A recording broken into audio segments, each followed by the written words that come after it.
G'day, me here. So today I'm gonna make some bread. I've got an oven that is hard to control, and I don't have a thermometer that really works. So it's going to be interesting. However, I've made 2 loaves, and the first one wasn't the best. The second one, which is my normal seeded loaf, worked pretty well. I'll show you what I've got. Okay, here's my equipment. First of all, I've got some flour. This is strong white bread flour, which we don't have in America, but you'll see it on the telly over here, so it's great. Then we have some wholemeal flour. I'm going to take 150 grams of this wholemeal flour and 350 grams of the strong white flour, and I'm going to blend it in this nice bowl here. This is a beautiful bowl, I love this one. I'm going to let that, I'm going to put some water and some whey in there. Okay, here's my equipment. I have flour, this is wholemeal flour and self-raising flour, and have a little bit of salt. I don't use all that. And then I have here, fallen down, a packet of instant yeast. That's on account of the fact that we haven't got any sourdough starter because I couldn't make any. And I've got some seeds here, so pumpkin seeds, sesame seeds, and sunflower seeds. The more the merrier, actually. You just chuck them all in. And the other thing I've got here is whey. So I made some yogurt and I strained it and kept the whey. And this is a casserole dish, and that's what I'm going to bake it in. And I'm going to line the casserole dish with some of this greaseproof paper. It should be baking paper. It does work. And I start out by mixing everything up in here. Okay, first stage is you warm the whey up. You want it to get it quite as hot as you can. You can use whey or water. Whey gives it a little bit more of a sour taste, so you're already kind of there in terms of the sourdough flavour, which is great. You want to warm it up. This helps in the rise of everything. Never warm anything hotter than lukewarm if you're actually going to put yeast in it. I'm not going to put yeast in this lot. What I'm going to do is take 150 grams of wholemeal flour. I'm going to weigh it out. I forgot to mention you need a scale which does grams. And I'm also going to put 350 grams of white flour. I'm going to put it into this here bowl. And then I'm going to put it, I'm going to add 325 grams of nice warm whey. And stir it up, and then let the whey get absorbed by the flour for about 45 minutes. So let's just start that out.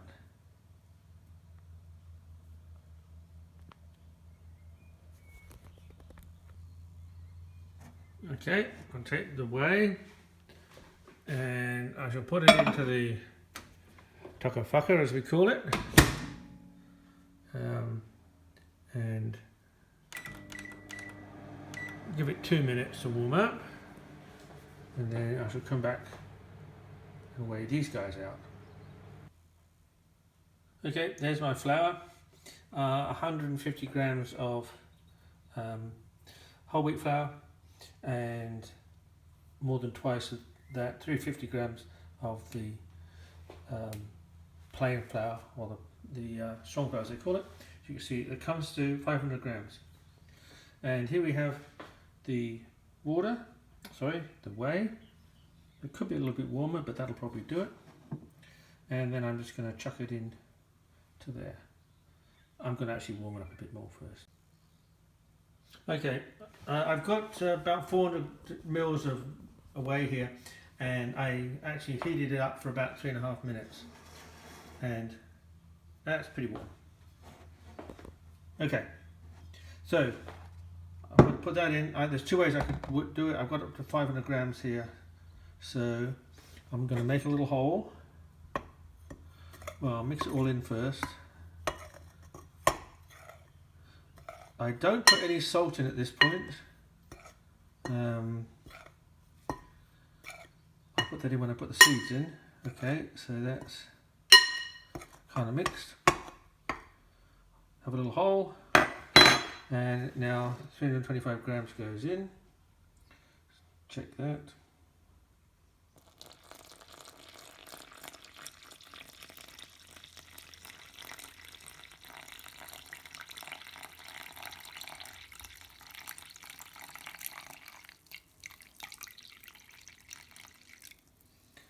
Yeah, 333. That'll do. We're actually going to be. We end up with about 500, about a kilo, just over a kilo. So I would put more flour in here, more water in here, liquid in here anyway. Okay, now I'm going to mix it up. Now I've got a dodgy hand, so I'm going to mix it up with a spoon. The back end of a spoon, like this. Very carefully and very slowly. And I'm not going to videotape this because it's all fairly obvious. You could use a mixer if you had one. We don't. Do it the hard way, no worries. Okay, that's not quite ready yet. As you can see, there's still bits of flour in there. That's as much as I can do without doing it by hand. Paul Hollywood always does it by hand, but then he's on the telly. I think he likes to do that. I can only use my left hand because I'm still recovering from a broken little finger on my right. So what I'm going to do here is just swish it around a little bit until I end up with just a ball and no flour in it. I'll come back in a second. Okay, I'm probably about 20 minutes in at the moment, just because I've been explaining it all to you. So this is going to sit here for another 20 minutes or so. Then I'll come back and I'll do some folding. I'll do that a couple of times. What I want to do here is two things. First of all, I think the word is hydrolyze, where you get the water to be absorbed by the flour, and that helps you to get the gluten bonded properly. And so the longer you give it, you give it half an hour, 40 minutes altogether, I guess. That kind of helps. Okay, no worries. Okay, it's been 20 minutes and it's got a slight crusty feel to it, but it's definitely softer inside. You can feel that. And this is how you turn over the bread. Hard to do it with one hand while the other one is holding the phone. So you just grab it on the outside and pull it in the middle. And just go, turn the bowl around and do it again. And you just keep doing that. And then do more of it. Get your fingers dirty. And it's actually starting to feel a bit warm, which is good. So all this is bread and liquid. Water, not in my case. Whey in my case. So I'm going to just turn this over like that a few more times. And then we'll leave it one more time for another 20 minutes. And then we can probably try the window test. But not yet. Okay. Okay, while me flour and whey are doing their thing, I've weighed out some seeds. 120 grams worth of sesame seeds and sunflower seeds and pumpkin seeds. And then I have my special ingredient, tarragon. And I usually use a mortar and pestle, but we haven't got one, so we're making one. So I bought this tarragon stuff down the co-op. I bung a load in.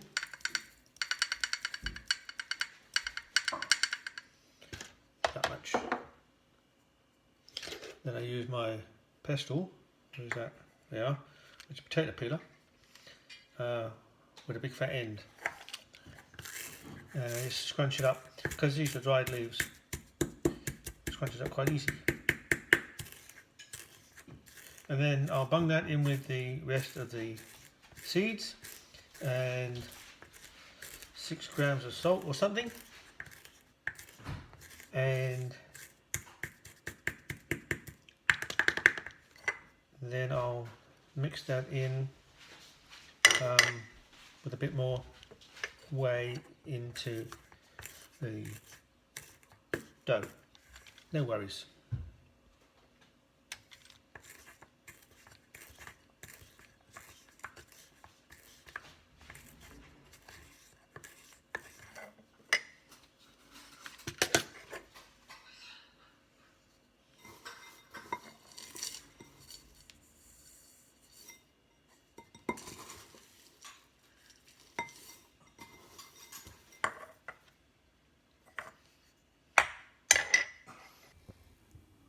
Okay, just wanted to show you the consistency of this. So, you look here, I just added all that seeds and then a bit more whey. And you look at the consistency here, this is a bit sticky, but it's nowhere, you know, look, it's not that sticky. So it's definitely got room for having some more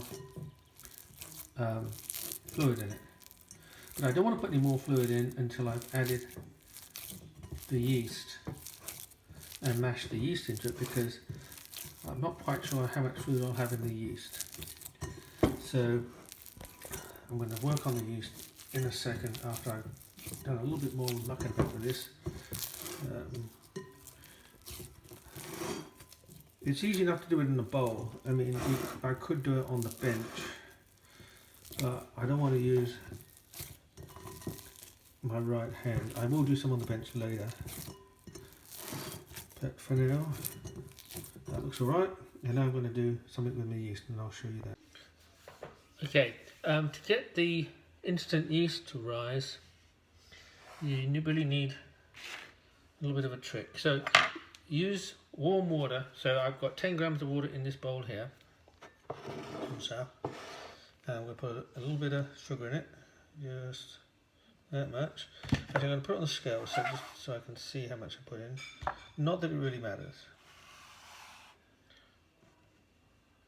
Zero it out. 2 grams of sugar, and then I'm going to use a little bit of flour too.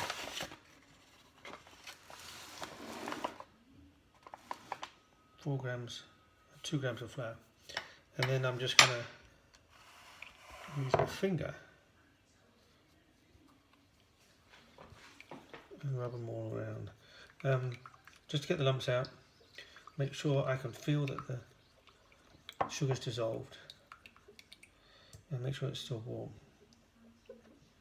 Okay, so that's where I was, and add the yeast, 7 grams of yeast. I'm using my finger again. Just cools it down a little bit. I may need to add a little bit more. If you look in here, it's getting a bit pasty, so I may have to add a little bit more warm water. I definitely will have to add a little bit of warm water. Look at that, it's kind of sticking in my finger. Okay, so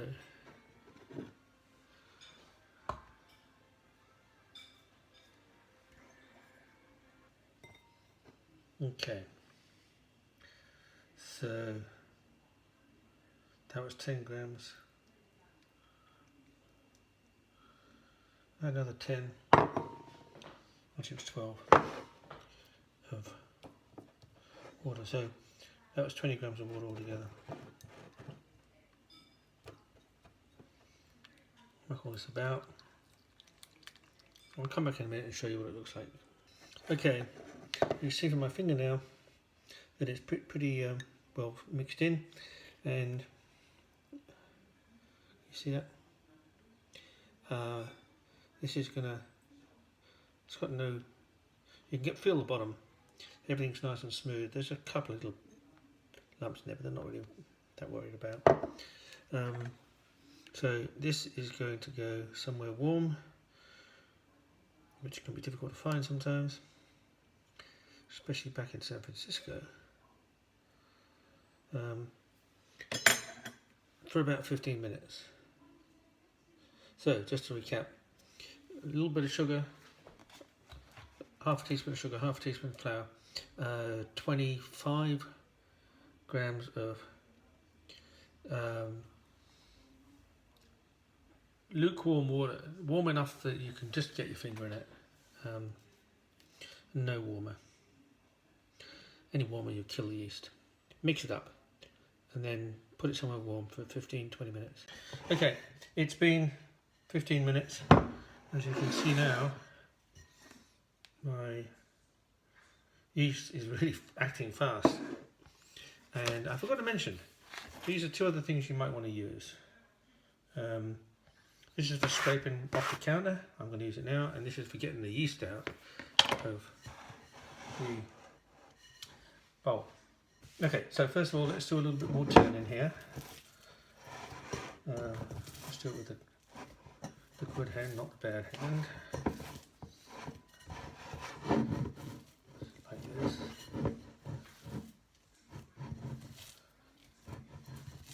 Okay.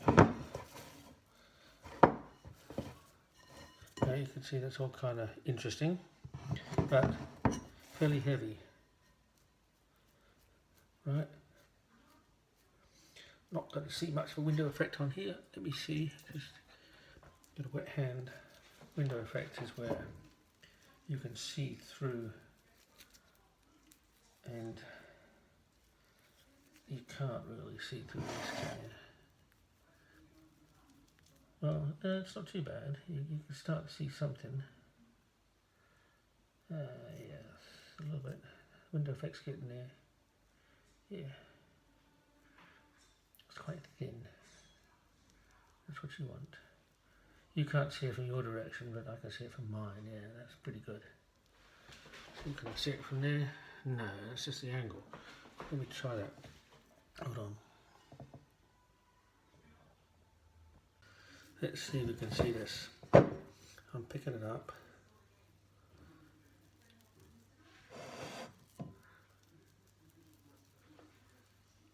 Can you see it coming in there? Kind of hard to tell. There you go. Now it starts to rip, but just before that, you saw it. So it's getting close. I'll show you one more time.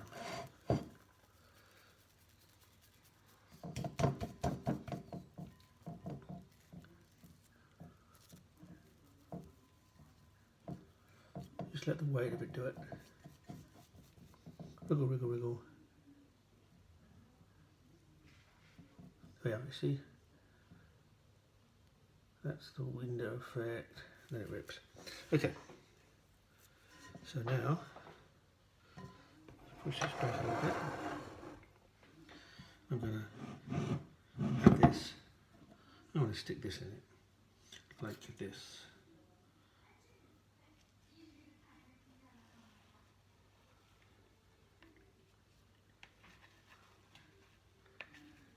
Now, if I'd been clever, I would have weighed that beforehand, wouldn't I? But I'm not. But I've got enough weights to know what I'm doing, I think. Okay. Just scoop the rest of it out.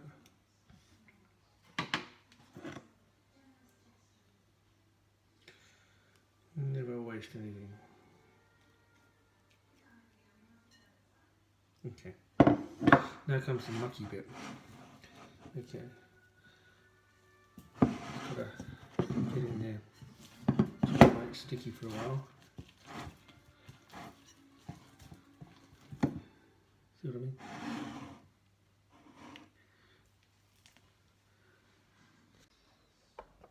Okay, let me just show you what's going on inside here.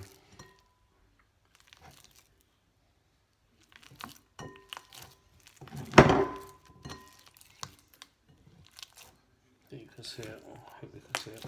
So it's a little bit gluggy. Quite mucky, quite mucky. So I'm still doing it the same way. Take it from one side, forward to the middle like that. And you just got to keep doing it until all of the sticky yeast is incorporated in, and then I'm going to weigh it. So I'm expecting this, it should be round about the 1 kilogram mark. I'm going to just pull it out of the bowl like that. Then I can weigh the bowl, put it back in the bowl, and there you go.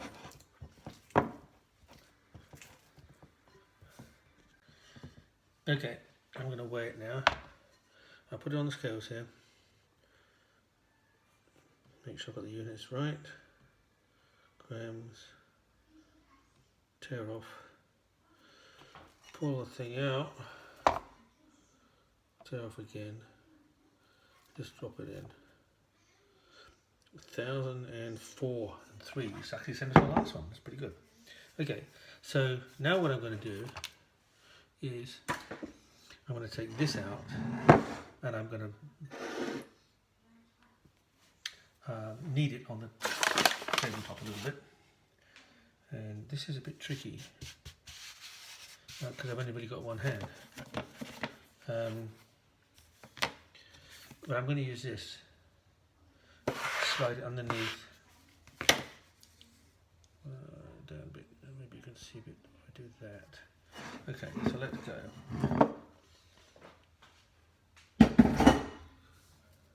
Okay. So the way that you knead bread is you stretch it out. So I'll hold it back here, and then the palms of your hands are what you're supposed to use. Palms, and stretch it out like that. Strictly speaking, I probably don't really have to do this because I've pretty much got the window effect going, which means the gluten's been reasonably well incorporated into it. But I haven't done any on this, and I'm not going to give it overnight to come together like I normally do with a sourdough, and I do with the other one I made yesterday and baked this morning. So just stretch it out like that. Push that side out like that.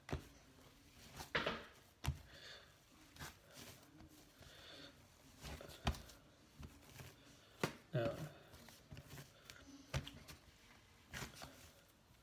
after I've done this for a bit more, I'm going to put it into a plastic bowl. So I want to cut off here, and then I'm going to get my plastic bowl out. Plastic bowl. Now, square shape is good. Comes with the lid and a bit of olive oil.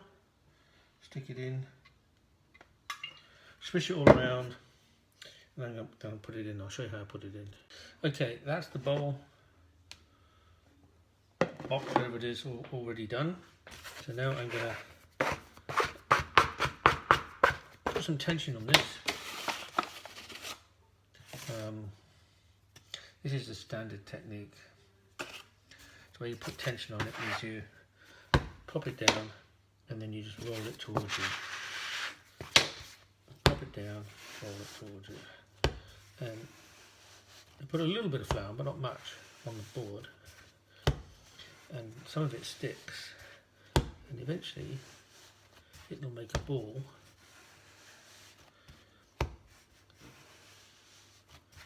With a lot of surface tension. There we go, starting to stick a bit more.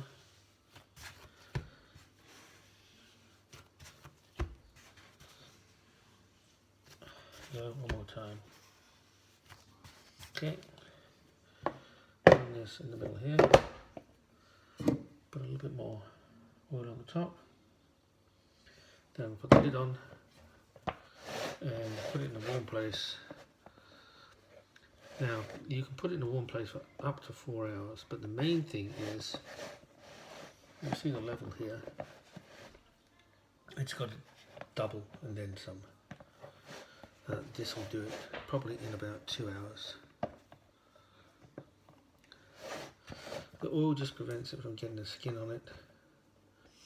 This could be a little bit wetter. At home I normally make it a bit wetter, but it'll do. Okay. Okay, I'd expect this to double. Actually, I'm probably going to get it to more than double. So that'll be up towards the, up to there. And then I'm going to knock it back, put it in the bowl, and let it rise again before baking it today rather than leaving it overnight. So, no worries. We'll see how long it takes. Okay, it's not quite, well, it's doubled certainly. But if you look up closely, you can see that it's got lots of holes in it and stuff like that. So this is the first rise and it looks pretty good. So now what I'm going to do, I'm going to take it out of here.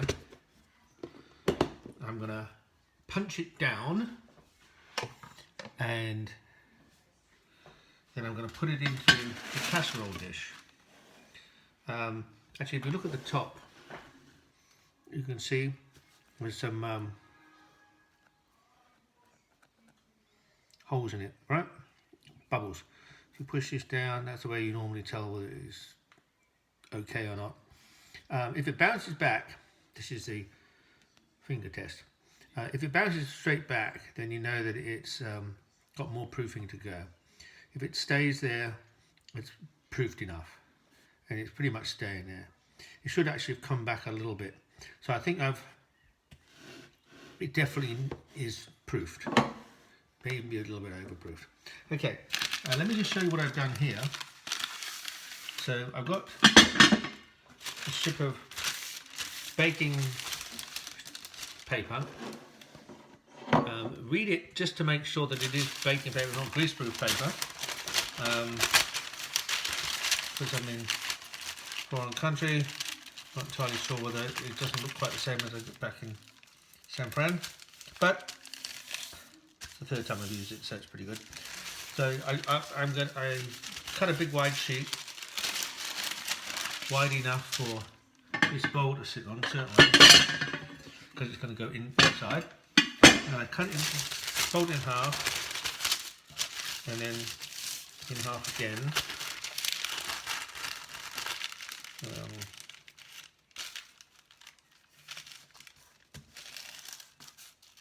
Then I'm going to put it in the bowl. However, the last time I put it in the bowl, the last time I baked in this, using this, it burnt the bottom. So what I'm going to do is I'm going to put something in the bottom. I'm going to see what I've got. Semolina flour is the perfect one, but I haven't checked. Hold on. Okay, no semolina flour. But I want to stop the bottom of the bread from burning. There's several ways of doing it.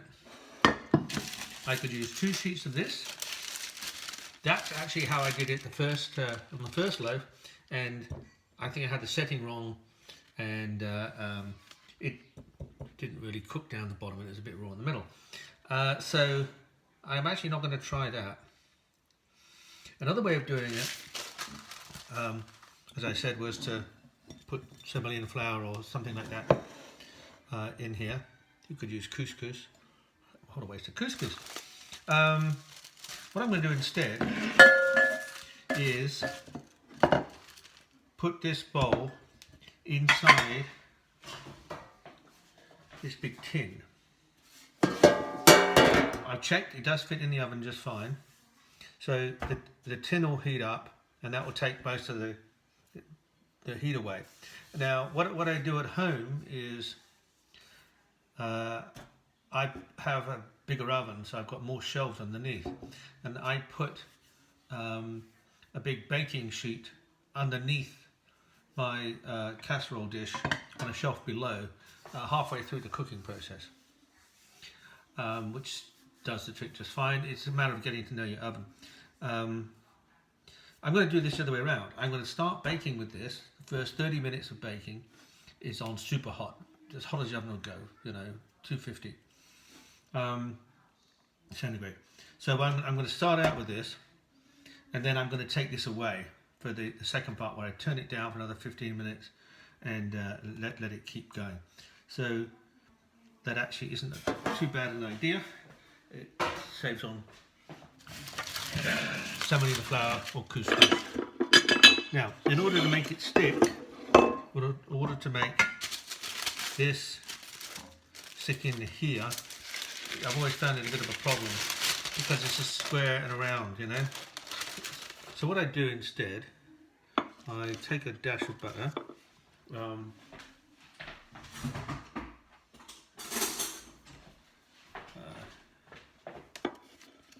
not much, that much, and I put that,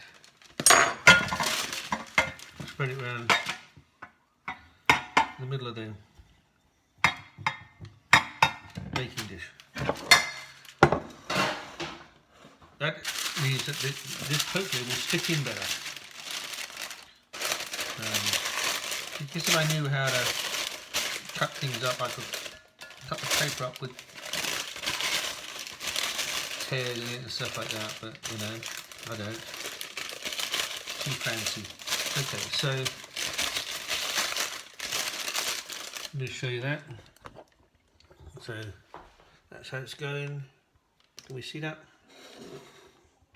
Hold on, switch cameras. Okay, you can see it there, and you can see my dough here. And what I've got down here is a bunch of seeds. Now I've never done this before, but what I'm going to do is, after I knock this back, to get it nice into a nice ball again with no air in it, and make it the surface tension high so it's nice and firm. I'm then going to roll it in this and stick it in here and then put the lid on and let it rise again. So we'll see how that works out. Okay, this has been less than an hour and you can tell this is really coming up like the clappers. Cut the top off with the old finger test, put it right in the middle of that one.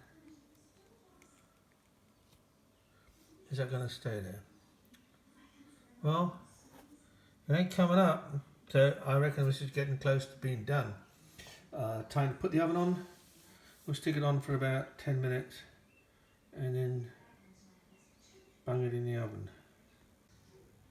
Okay, we're ready to put the bread in the oven. Now, as you see, it's risen again where I poked it, so that's a good sign. This is a bit tricky. Normally what I would do is cut across the top, not using a knife, but using a razor blade. Now I've sharpened these knives, we have no razor blades. And then I would, after I've cut across the top, cut big slices so that the bread has room to expand, otherwise it just cracks. I would normally then spray distilled water from a spray bottle on the top. We haven't got a spray bottle, so I'm just going to sprinkle it with my hand. So,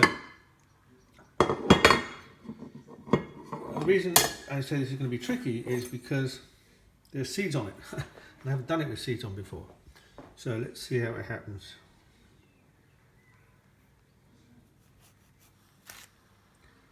Yeah, we're deflating like mad. I'll use the other knife now.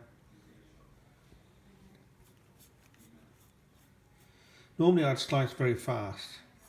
I can't do that at the moment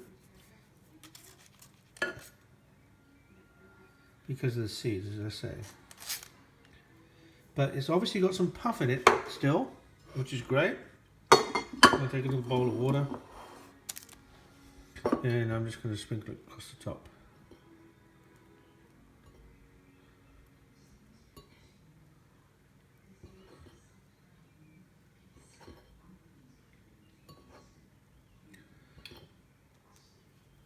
Okay, and I'll put the top back on and I will take a quick look, see what Fiona's temperature measurement says before I stick it back in the oven. I borrowed next door neighbour's thermometer. So let's just have a quick look.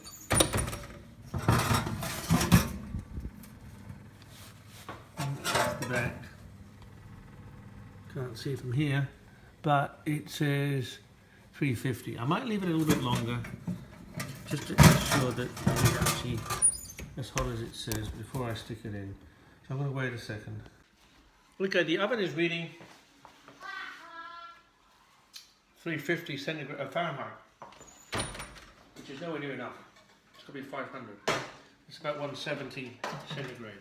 I don't know whether it's a thermometer or what, but it's on full blast, so I'm going to give it a whirl anyway. Okay, here we go. 30 minutes, starting from now. Okay, time to take it out. Well, 30 minutes, so let's see first of all, right here. Looks pretty good, yeah? Look at the bottom, not too burnt. So, let's take the top off. Have a look at the temperature. The temperature is 450, which is comme ça, that's it, 450. A bit cooler than I expected, so I'm not going to dim it down by very much. Just a little tweak. Should actually go down to about 420. Don't know what that is in Fahrenheit. Okay, and I'm going to give it another 10 minutes. Okay, it's been 40 minutes, in other words 30 minutes, and then 10 minutes with the top off. And so now I'm going to see what it's like. Now normally I would stab the bread with my bread thermometer and see that the temperature internally is over 205 degrees centigrade, Fahrenheit, sorry. I haven't got that, so what I'm going to do is the same thing as you do with a cake. I'm going to stick it and make sure that there's nothing sticking to the inside, sticking to the knife. Now I would like to have something smaller. A toothpick might do, kind of. It can't quite reach the bottom of this, but this should be okay. So let's have a look.